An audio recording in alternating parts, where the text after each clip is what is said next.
Coffee, Calm and Connection is about being human. It's about you choosing to prioritise your well-being, putting the time in to strengthen your resilience to adversity, and being part of a community that holds you accountable and offers support when the going gets tough. Our podcasts bring expert insight and real-life experiences together for you to enjoy and learn what it is that makes us human and how to work with it. Good morning, Rikki. Thank you so much for joining me on this very sunny, very warm Monday morning. It's great to have you here. I think we're going to have a really great conversation. I'm glad to be here. Looking forward to it.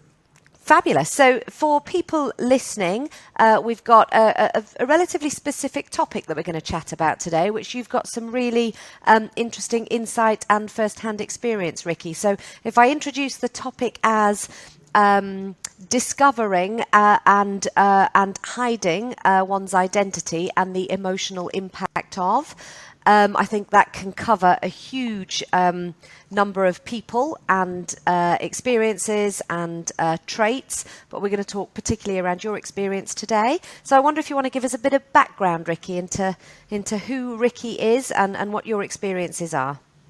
Yeah, the simple thing is I'm transgender. Now I'm using the term transgender because that's the easy term that most people understand.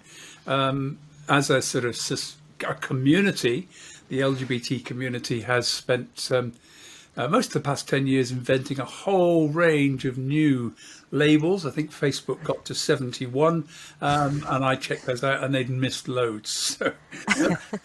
So we have, and so this is. We're talking about identity and people struggling with an identity that doesn't fit comfortably into a very binary world. And as a consequence, we get bullied. We get, verbally bullied, physically bullied. And in some countries, being transgender means that your life's constantly at risk. About 300 trans people are recorded to have been brutally murdered every year simply because they're trans. So we deal with that, and I think this fear of being humiliated, the fear of being made a fool of, is our bit of shame. I think is what we're talking about, and that fear of being shamed publicly forces trans, gay, and lesbian, lots and lots of people are forced to hide who they really are. They can't bring their true selves to work. Completely try to hide it and use all sorts of strategies to cover who they really are, and it's a very difficult process, and the impact it has on our mental health is absolutely huge. The impact, I was reading something in a psychology article. Yeah. The impact of hiding oneself, one's true identity, is huge. Yeah. In terms of emotional and mental health. How has it affected you? So I was pretty much terrified to come out. There were first indications that I was trans happened when I was literally 6 years old.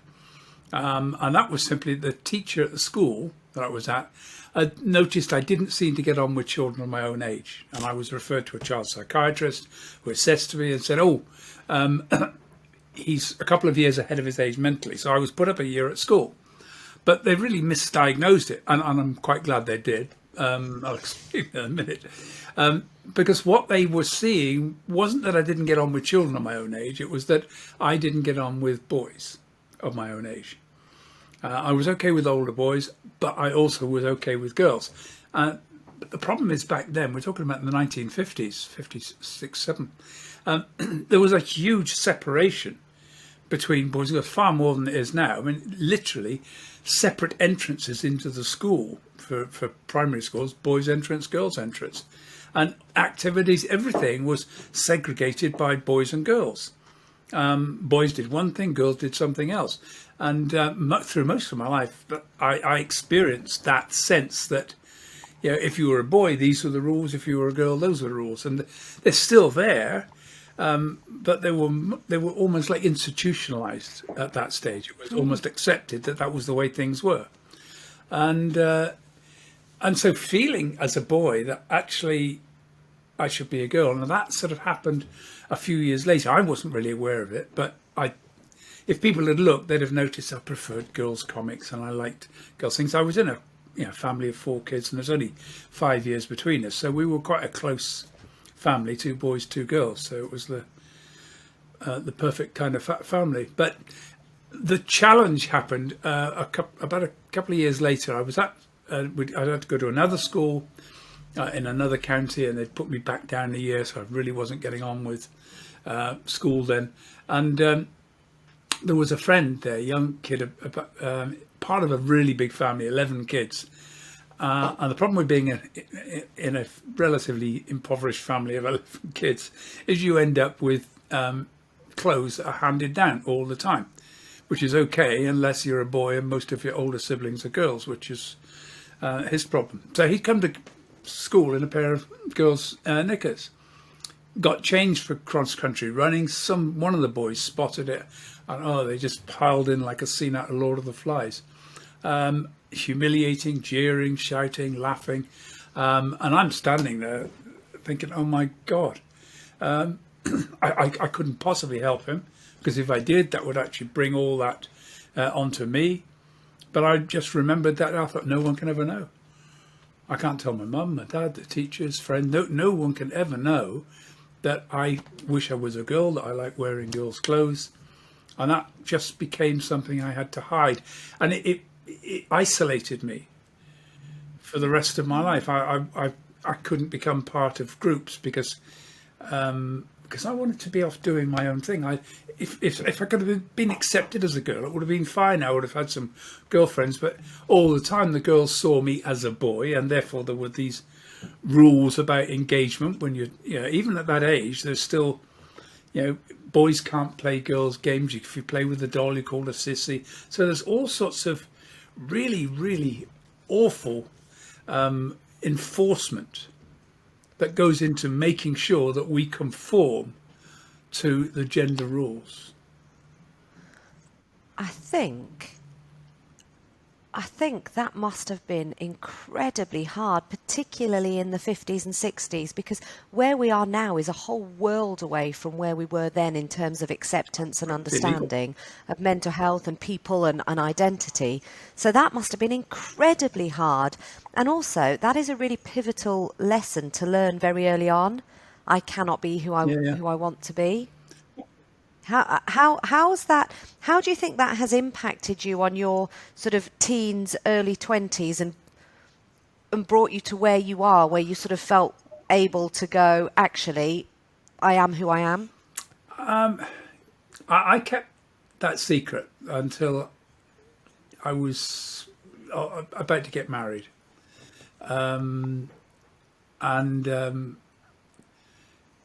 at that stage, I'd secretly cross-dressed, but nobody knew, and I'd had to do things to try and stop it from happening because I was just terrified that I was going to get caught.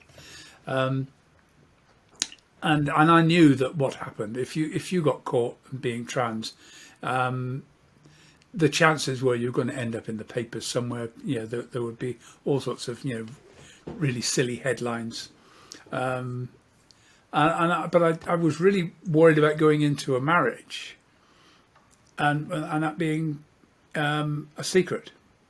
So I decided to tell my now ex-partner, and she was actually okay to start with and thought it was fine.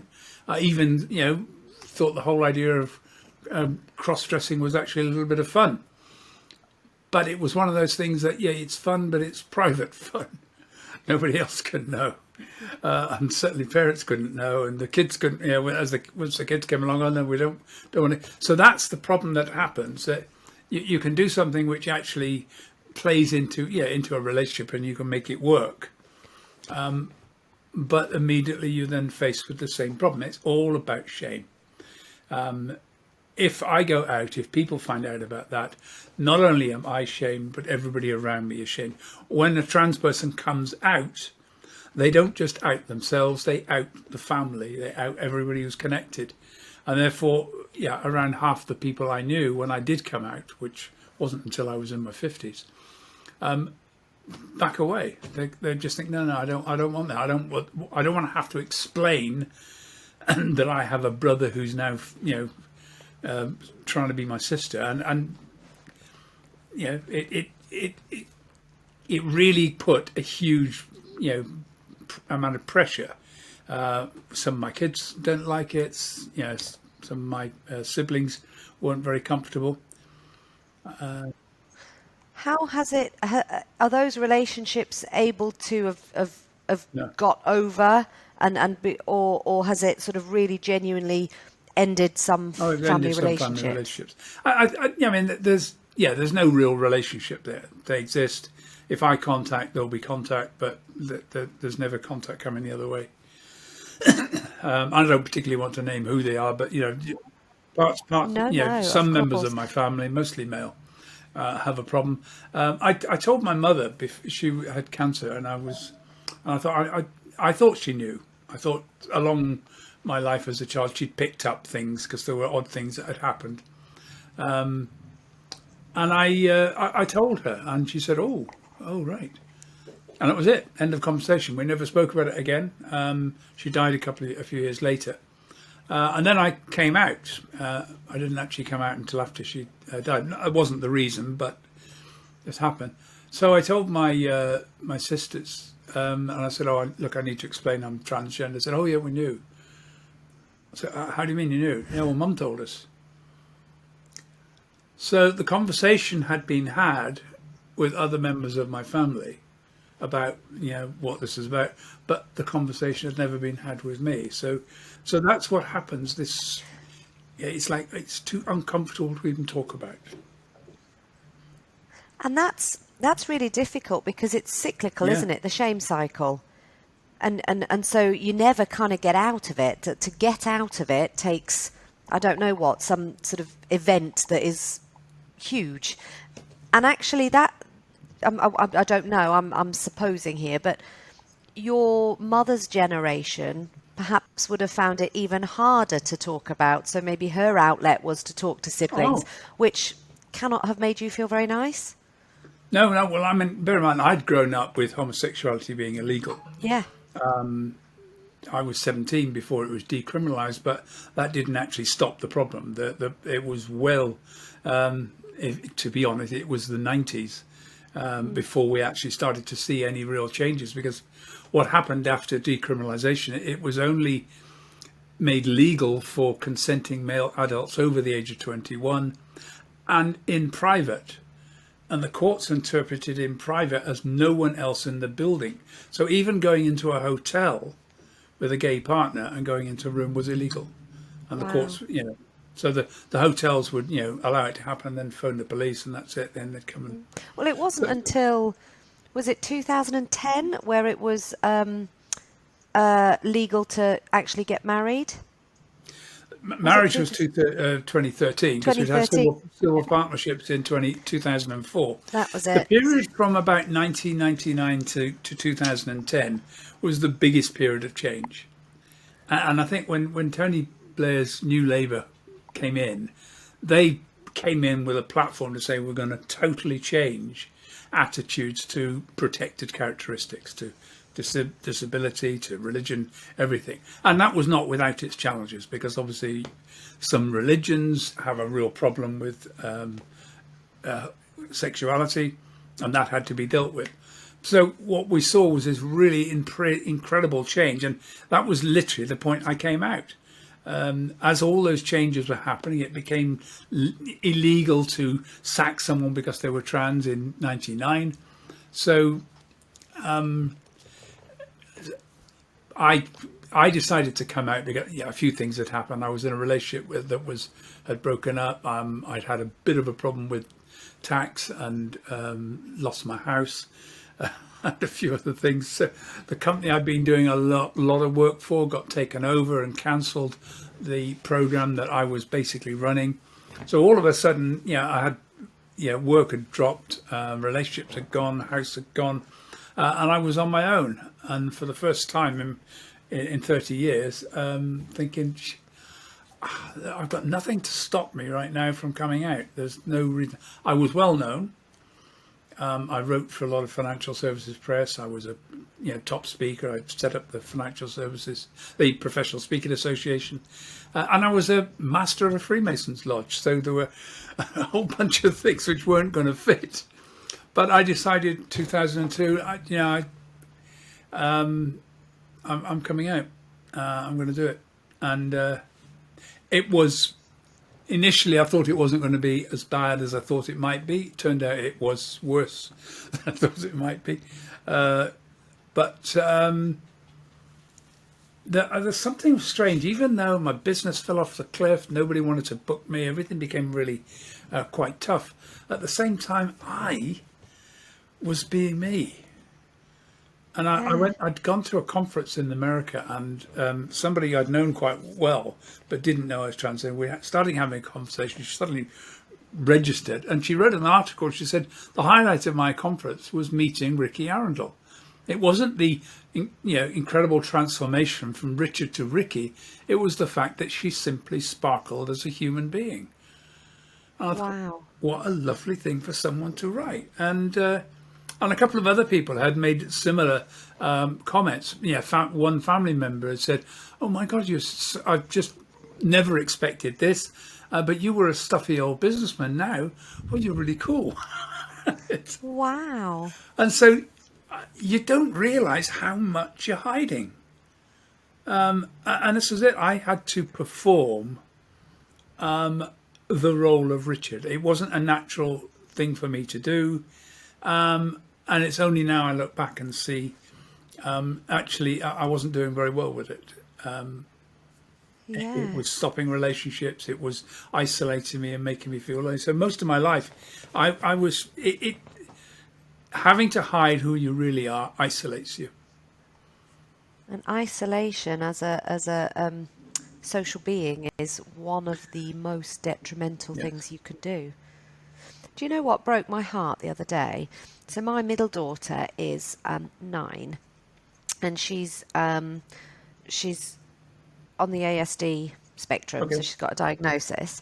And she said to me the other day, I can't remember her exact words, but it was along the lines of, if I want to have friends, I have to hide who I am. I have to be a different person. Ah, yeah.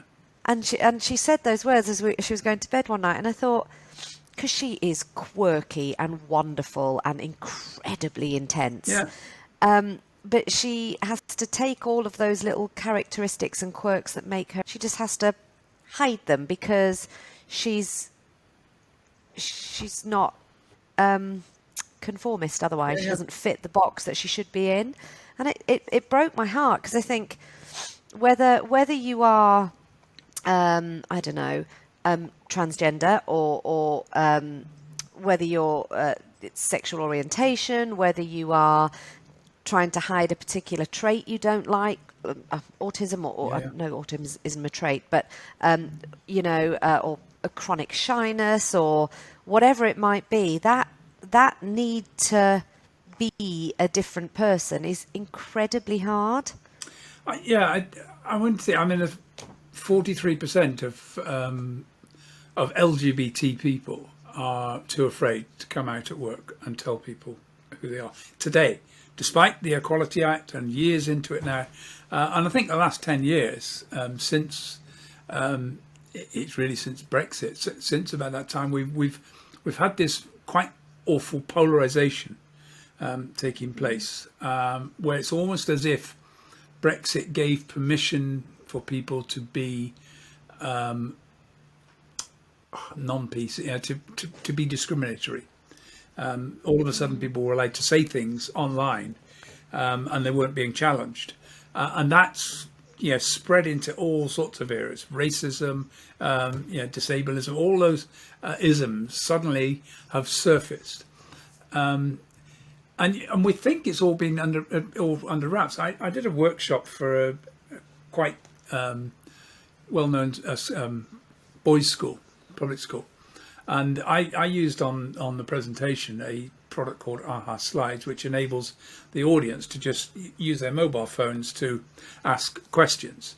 So I thought we could, but You can do it anonymously, or you can, put your name in. It doesn't really matter. And I allowed them to just do it all the way through. Well, when I looked at the questions, I realised I'd made a mistake, because some of those boys, it was a small subset of them, but between them, they managed to ask a couple of hundred very offensive and largely homophobic or transphobic related questions. They were asking questions that were very embarrassing on behalf of somebody else that they wanted to bully, things like that. And I suddenly realized that given the opportunity to do something that nobody knows who did it, all of that undercurrent of discrimination is still there. It's just bubbling under the surface. Do you know what? I've got my eldest daughter's just going into teenage years with mobile phones, right? And I think they are toxic. And this is my experience, don't necessarily think it's the discrimination around isms. I think it's almost blanket, I'm looking for a reason to offend. Oh, yeah. So whether it is racism or misogynistic comments or whatever, or whether it's just, I don't know, you've got ginger hair and I don't like it, or you're porky, or you're there is an element through that is coming, I think, that is all about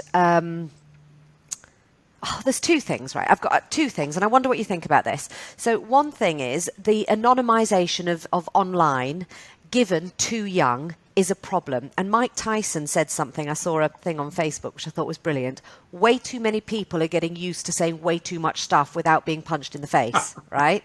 Because old school, if you'd said something that offensive to someone's face, you'd have ended up in a scrap.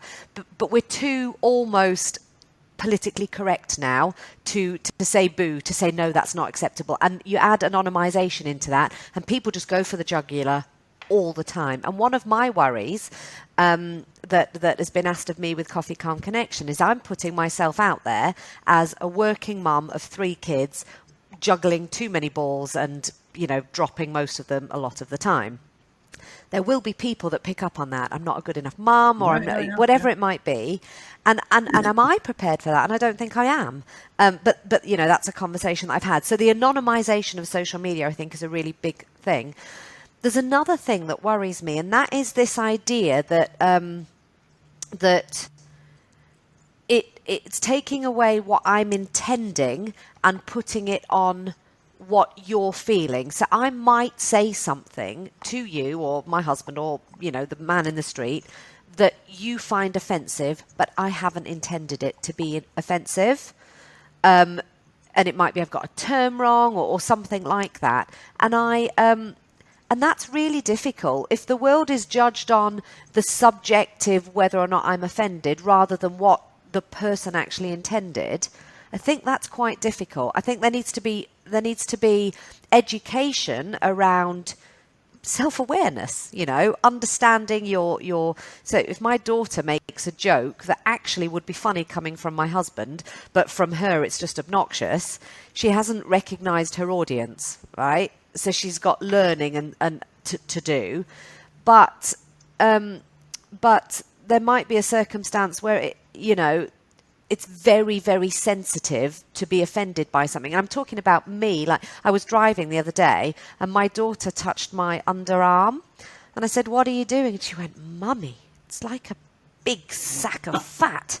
And I thought, whoa, okay, let's discuss what's appropriate and what's not. She wasn't intending to be offensive. She just needed a little bit of education. And my response could have been, really, really sensitive, or I could have used it as that's really not okay, and this is why. Do you understand what I mean? I'm not being very articulate. But those two things together, I think, are building a really toxic and scary environment for the younger generations, because they're not learning through social communication in a way that we did. There are some. We could probably have a whole new interview just on that. Maybe we should. I mean, the first thing when I came out, I discovered that there were some online forums. This was before social media had really started, because back in the 90s, I was very, very active. I wrote a book on how to use the internet in 1998. So I was very, very early adopter of technology. And there were lots of different forums around that you could join as the internet evolved. And of course, you could be anonymous. So I could go on there and have a picture of me that wouldn't necessarily be of me. I could take a picture of a woman, or a picture of that I had done one day when I'd had a really good makeover and spent a fortune on looking good. So you could make yourself look very good, or you could use other pictures. So the point is, nobody knew who they were talking to. They were talking to someone. I could be behind the mask whoever I wanted to be, and that enabled me to get out and talk, and actually, without risking being outed, because I was now anonymous. Yep. And that was a very positive thing. It's got now, and there's still a lot of people do anonymous work on forums and social media, and although Facebook says you've got to have a legitimate profile with your own name. Of course, I have one that isn't my own name, so it's easy to set up. I think what we've seen, that's where this has gone the wrong way now, is that people are hiding behind that mask in order to be offensive, in order to, and all they're trying to do is create activity. Now, sometimes it's because they've got an agenda that they want to try and promote, and we've got this with some people who are calling themselves gender critical feminists. The trans community call them TERFs, trans exclusionary radical feminists. It was a term even devised by somebody else anyway. And these are people who have an objection to anybody who was male identifying as female, because their attitude is all men are rapists. Therefore, if you change gender, you're still a rapist just trying to invade female space. It's a pretty toxic argument. And they've got one or two examples of some pretty nasty trans people who've ended up in prison, who have abused women. Yeah, there are millions of trans people. The chances of there not being some nasty ones amongst it, very low. And of course, they get into the press, boom, that's it. And it's very easy to take a couple of examples, a couple of nasty stories, and then present them saying, this is all trans people. Now, what I found was I would engage in a conversation online. Somebody started something that was a bit negative towards trans people. I'd say, no, it's not, because I teach trans stuff. I'm talking all the time about it. I've got a master's degree, basically, in studying trans identities and coping strategies. So I try to tackle it. And next thing I know, I've got 20 or 30 people attacking me with all of these pre-prepared statements and comments. And I suddenly began to realize now that these people are not looking for a debate, are not looking to discuss things in any way positive. They have an agenda. They want to push that agenda and push that agenda. They will pop things out which are antagonistic in the hope that somebody will bite and respond. The moment they do, it's hashtagged. So everybody following that hashtag jumps in and you've got a debate. Now, the thing about Twitter is, except that it's not a debate, it's a toxic, antagonistic bullying campaign. And I don't know if you've ever seen the film War Games. It's an 80s film about a little boy who accidentally hacks into the American nuclear system, and it's all been put on, and activates an unstoppable process which will lead to thermonuclear war. And they're trying to persuade this computer not to follow its protocol. It's just a hugely funny idea. And at one point they give a game of tic-tac-toe which you can't win, and eventually the computer says, strange game, only way to win is not to play. And that's the answer. The only way to win is not to play. I'm trying to teach that to my daughter. Exactly that. The only way to win is not to play, because at certain ages, children are still learning and they're finding out who they are. if they've got an environment in which they can express that. They're finding out who they are, and they're learning how to behave.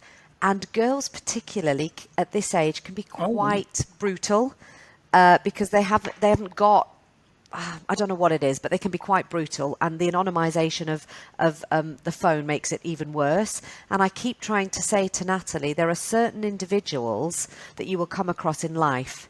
You can't change them. You wouldn't want to. Your only thing you can control is how you behave and feel about their actions. If it makes you unhappy, walk away. That's the only way to win. And one of the most toxic platforms that I have seen to date is Snapchat. Because everything goes. Yeah. I tried to use Snapchat once, and somebody messaged me. 3 minutes later, I couldn't remember what they'd said, and I thought, God, this isn't any good for people of my age, like early onset Alzheimer's, or I can't remember what's bloody been said.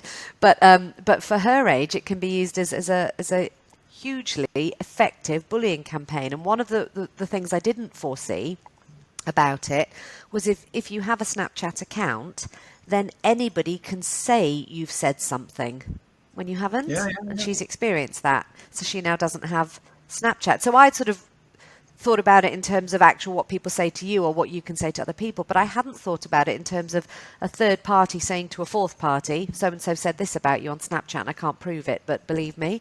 So the whole thing is incredibly toxic. Just going back to something you said earlier, which I thought was really interesting and might be a really good I think we could talk for hours, Rikki, and I'm hoping you'll do another podcast with me, because I think what you've got to say is incredibly important. But one of the things that you mentioned earlier was you teach on coping strategies. Now, can you give us a bit of an overview of some of the coping strategies that you found most effective? And I'm asking because I think it might be helpful to everybody, trans, not trans. It's a whole different thing. I coped initially, as most trans people do, by occasional cross-dressing. And there are plenty of clubs around which are open. Most sort of gay clubs you can go into quite comfortably now. The tendency for trans people was to go to a club in a different town. But the fact is that if you've done a good job on the makeup and you're dressed up, if people aren't expecting to see you like that, then it's like, if you meet somebody. I remember meeting just some people I knew quite well. I just happened to meet them about 300 miles away from where they normally are in a roadside cafe. Oh, hi, Rick. And they said, I'm thinking, God, who the hell are you? And I'd spoken to this person just a week before and didn't recognise them now in casual holiday clothes on their way to Devon, when normally I would have seen them in Luton. And so if somebody sees me, and I'm all dressed up, big wig, makeup, and everything else, very few people are going to think, "Oh my God, that's Rikki in drag." That isn't going to.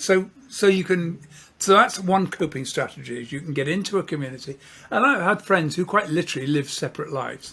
In their social life, they were, this gorgeous femme fatale. In their, normal life, they were, Mark the kitchen fitter.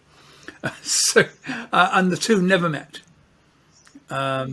Just kept them cooked entirely separate. Wow. I've known, I've known a couple of trans women who have got married, never told their partners that they were trans. They completely moved into what we call stealth. So that's another coping strategy, that you transition, you completely and totally transform yourself, full facial surgery, the whole lot, so that nobody's going to recognize you. You're completely changed. Move to another town and even create new names, new details, whole new back history, and do everything you can to fill that history out, and then just emerge. Both of those areas feel to me, and I'm not a psychologist, so I don't know, so please tell me, that they will have a whole world of emotional and mental difficulties that go with that, because that's just pushing another side of yourself It is, deep, because deep I mean, down if you imagine, to I hide. was talking to a gay friend the other day, and he said people didn't realise you in the old days, when back before, literally in the last century. Sounds weird that now, because but if you went to work and you knew it was not okay to be out, people weren't didn't know you were gay, and I have a lot of gay friends who got married to cover, and in some ways I think I did, got into marriage and the whole thing, because that's a really good coping strategy. It's a very good cover for being gay. Oh, they're married, they can't be gay. They're married, they can't be trans. But it's all so you live this secret life. But the problem then is, and I find this, I joined amateur. I loved amateur dramatics. One of the reasons I got involved in amateur dramatics is occasionally I would turn up in work and I hadn't been able to remove the mascara or eyeliner quite as well as I thought. So I got put on some, say, "You're wearing eye makeup?" Oh, it was a dress rehearsal for a theatre show, and it was the way that I could. Yeah, that was it's okay for me to wear makeup as a man because, I was in theatre, and I did all sorts of things to try to cover and make sure. How was your weekend? Where did you go? That becomes a very, very difficult conversation if your partner's a male partner and you're male. Or if I've gone to a club and had a really good night out and I was performing in drag on a show, how do I tell somebody in the office what I did over the weekend? How do I not let the fact that I actually really enjoyed getting up there and singing at a drag club or doing some racy poetry or whatever? I've had a really good weekend, really, really good time. I've been with some friends, had a really great time. I'm coming to work, and I now have to hide. I can't discuss that or say anything. And I've got to watch everything I say in case I drop something in the conversation that's going to actually make them go, where?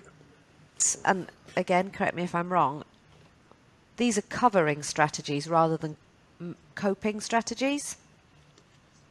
Those are, yes, you're right. They are covering, but it's ways in which people can cope by separating their lives into two. I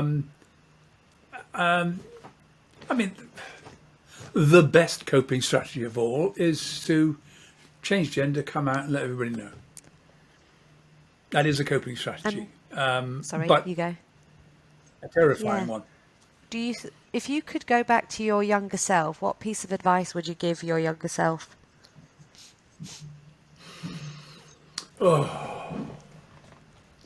I've explored this question so Bet you many have. times. And the problem is this, that in life at any stage, and this is always the challenge with life, that if you're not having a good time in life, you might look back and think, oh God, I wish I'd done this, I wish I'd done that.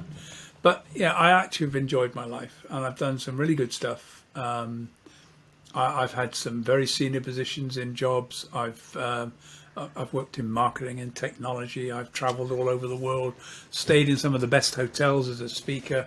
And I've had some really tough times, having absolutely no money, no work, struggling to get by on benefits at times, because I could not get through the barrier of trying to get employed as a trans person, or being trans and trying to get employed. But I'm not sure I wouldn't want to have had any of those experiences, because in some cases, the times when it's been really tough have brought me down to earth. They actually made me see me and my life as how it really is. Tackling and dealing with, when I went to university to do my master's degree, I've always said that the idea behind that was that people wouldn't book me because I'm trans. So get a master's degree in the condition, and then become an expert, and then people do book me because I'm trans. And going to university was a great experience. Hadn't planned to go through student poverty, but okay, it just came with the deal. And Yeah. And how ironic that you had to get a master's in who you are to be taken seriously yes, in who you are. Ah, yeah, but see, is that because I'm trans, or is that because I'm now perceived to be a woman? Oh, there's a whole world that you could open up there. And that's the thing I learnt when I very quickly, I thought I was being discriminated against because I'm trans. And bit by bit, I began to realize an enormous amount of the discrimination I was facing was because that's how people treat Wow. women. And I was now being treated as a woman. And I was used to being a privileged white male Christian, and I just wasn't ready. And it's only now I begin to see, I think, what the hell's going on? And I see women's coping strategies with coping with how to work in a world where they're constantly put down, constantly humiliated, constantly made to feel secondary, and thinking, oh God. And the problem is that as a woman, you've grown up with that as the norm.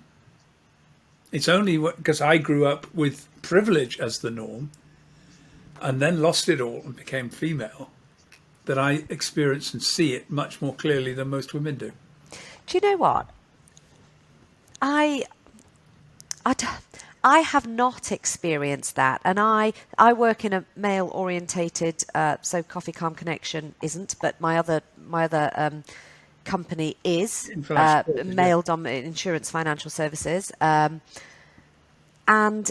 I haven't experienced that level of discrimination, and I've always grown up, perhaps from a very privileged perspective of, you can be anyone you want to be, you can do anything you want to be, and I've had the support of my family behind me Yeah, to yeah. do that. And that, I'm not speaking for women generally, I'm speaking for myself, and I have not experienced that. And something my daughter said to me the other day, which did alarm me a little bit, she said, she learnt in school that if you are a man and you go for a job, you will get paid more than if you are a woman that goes for the job.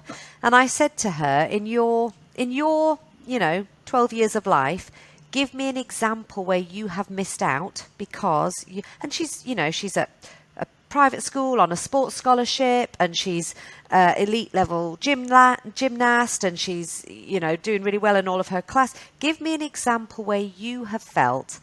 And she couldn't. And I can't see anything in her past where I think she would have done. So I think I think where we were in the 50s and where we are now is very, very different. And sometimes I worry that there are pockets where discrimination is absolute. And I've got some friends that have, sort of the 1950s housewife. I can't cook, so that would never work for me. But the 1950s housewife expectation. I've certainly got friends that have that, and equally, I've got friends that whose husband stays at home and does the childcare, and they're the breadwinner. And so I think there are pockets, but I don't think it's widespread, manifest discrimination as it may have been sort of 40, 50 years ago, in my experience. Right. I wasn't prepared for the everyday sexism that happened. People making, yeah. I literally came out of a club, out of a hotel, about to go to a club. I was I was quite well. I'd scrubbed up well. It was. I was out for a night out, and somebody suddenly walked up to me and said, "Excuse me, you have very nice breasts. I would like to go to bed with you." And I thought, oh. Wow. I've been, people walking. I learned, women can't walk down a street past a load of bars on their own at 11 o'clock at night and not end up getting somebody trying to chat you up, which might be okay for a woman, but if they suddenly then hear a male voice, now they've just humiliated themselves in front of their mates because they've been trying to chat up a tranny. Sorry, that's considered an offensive term, but that's their attitude. And that's where trans women end up in hospital, because somebody then says it's your fault that you look so good, and tricks me into. So there's this sense that they've been tricked into it. So I have learned that there are some men who behave in a way that I have to be very, very, very careful about and avoid it, because I will end up in a violent fight, and it happens. I worked in financial services most of my life. Trying to get women promoted was the biggest battle I ever had. Tackling offensive, sexism by senior managers towards other women. I was told once, when I tried to push it, this is a career limiting decision you're making to push this. So I said, the guy was completely out of order. He got drunk. He started basically touching women up at a do.